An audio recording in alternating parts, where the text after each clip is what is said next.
The Supreme Court has rejected the appeal by the Vedanta Group to reopen its Sterlite Copper Smelting Unit in Thoothukudi.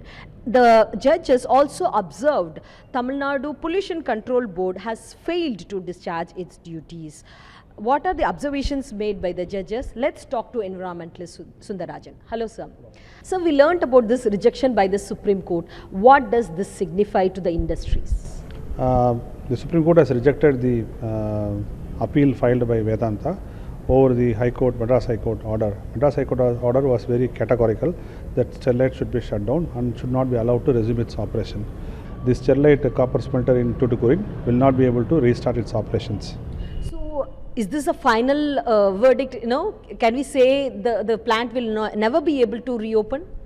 If the Indian Constitution is true and if the Supreme Court is the ultimate authority on legal issues, I think it is true that Sterlite will not be able to restart its plant in Thoothukudi again unless and until some miracle or out of the thing happens. I don't think it's possible for Sterlite to restart their operations from Thoothukudi.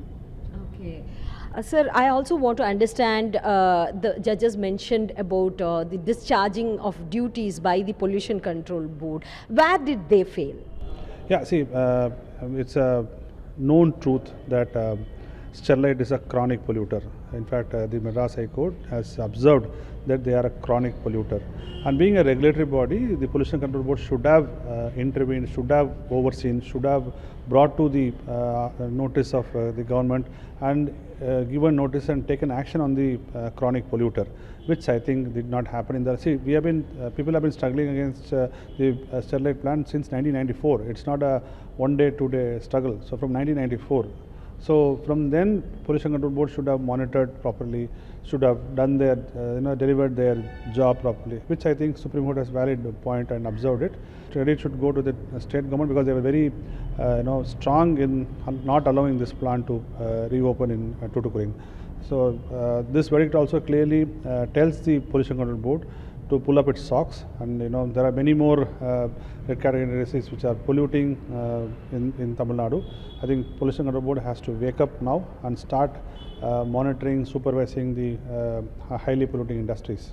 So I want to understand the message given by the Supreme Court in this verdict. It also says how Vedanta was contributing, the copper smelting unit was contributing to the country, but how the pollution was also there. So I want to know more about this. There was a belief that large corporations like Vedanta cannot be questioned, can never be asked to shut down its operations. Very logically, Vedanta brought its copper from Australia and Tanzania.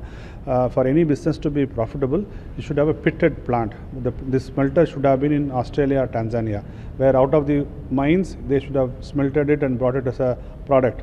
Whereas they brought copper ore from Tanzania and Australia to Thoothukudi because they were very believing that in Tamil Nadu or in India you can pollute the land, pollute the water, and escape from very heavy fines or escape the authorities.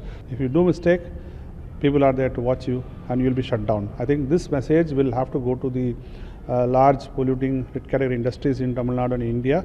They have to pull up their socks, they have to install the latest equipment, and they can't run away, they can't keep running plants which are about 40 years old, 30 years old, without upgrading the latest technologies, without latest pollution control equipment. Why they are not doing it? Because they have the hope that nobody will be able to do anything to them. I think now with people being more vigilant, more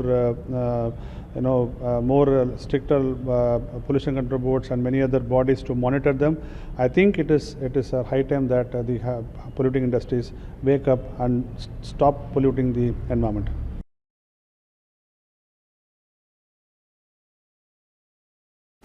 Subscribe to the Federal's YouTube page for more news and updates.